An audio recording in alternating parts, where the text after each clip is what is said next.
عملکرد فشنگ ها خیلی ساده ولی در عین حال دقیق و پیچیده است. فشنگ داخل جان لوله تفنگ قرار میگیره و آماده شلیک میشه. تو این لحظه چخماق به انتهای سوزن ضربه میزنه و سوزن هم ضربه رو به چاشنی انتقال میده که باعث انفجار چاشنی و مشتعل شدن باروت میشه و گلوله رو با سرعت بالاتر از 1000 کیلومتر بر ساعت به بیرون پرتاب میکنه. و از همون قسمتی که گازهای متصاعد شده خارج میشن، پوکه فشنگ هم به بیرون پرتاب میشه.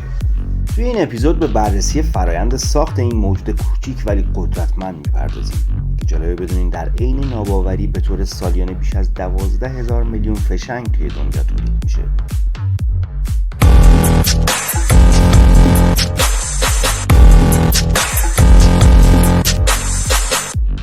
فرایند تولید گلوله یه پروسه کاملا فنیه و هر مرحله از این فرایند نیاز به یه بازرسی و کنترل خیلی دقیق داره. توی مرحله اول این فرایند با وارد شدن ورقه‌هایی از جنس برنج توی یه دستگاه پرس پانچ پوکه جنگ افزار تولید میشه. این دستگاه مخصوص با برش دادن و فرم دادن ورقه‌های برنجی اونا رو به دیسکای کوچیکی که دقیقاً هم شکل و اندازه سکه هستن تبدیل میکنه. این دیسک ها همون سرپوکه هایی هستن که بخش اصلی جنگ افزارها رو تشکیل میدن. توی فاز دوم این فرایند دیسک های برنجی کوچیک وارد دستگاه پرس میشن. این دستگاه مخصوص اولین شکل دهی رو با کشیدن دیسک برنجی و طویل کردن اون محقق میکنه. با وجود این کار تولید پوکه توی همین مرحله به اتمام نمیرسه و برای تکمیل نهایی به عملیات بیشتری نیاز داریم. بعد از اتمام اولین مرحله کشش، سرپوکه ها رو داخل کوره ها قرار میدن و حدود 1 ساعت توی دمای 450 درجه سلسیوس حرارت میدن. هدف از انجام این مرحله از فرایند قرار دادن پوکه ها تحت یه عملیات حرارتی ویژه با هدف بهبود خواص فیزیکی و مکانیکی اونهاست. بعد از اتمام فرایند بازپخت یا همون آنیل کردن، پوکه ها به واسطه یه دستگاه ویژه دیگه وارد مرحله دوم کشش سرد میشن. این ماشین با اعمال یه فشار کنترل شده و تدریجی مکانیکی یا هیدرولیکی روی پوکه های آنیل شده فرم و ابعاد نهایی اونا رو با دقت بالایی به وجود میاره که در واقع حیاتی ترین بخش توی فرایند تولید پوکه های مرغوب به حساب میاد.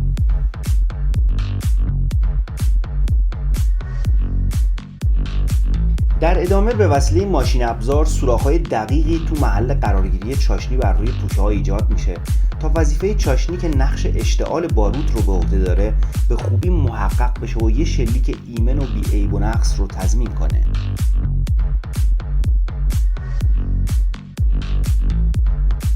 توی بخش دیگه کارخونه کل فرایند کشش سرد و پانچ کردن در حال تکراره، اما این بار مشغول تولید پوکه‌هایی از جنس مس هستن که قرار مرمی فولادی رو پوشش بدن.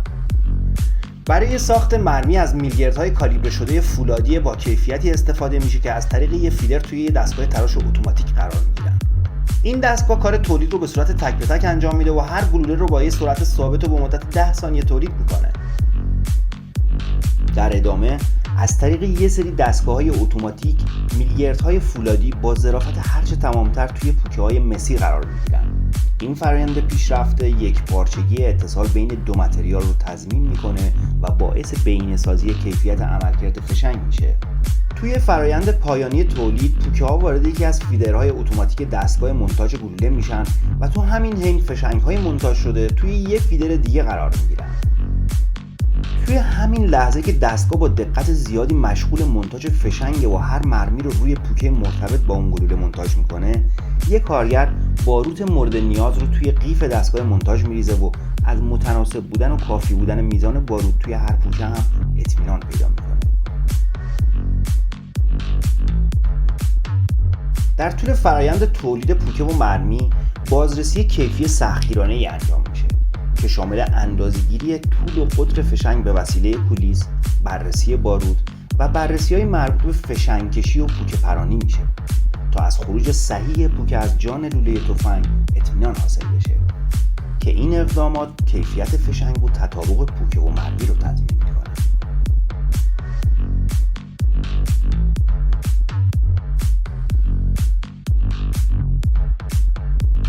و در نهایت فشنگ‌های تولید شده جهت توزیع در سراسر دنیا بسته‌بندی میشن.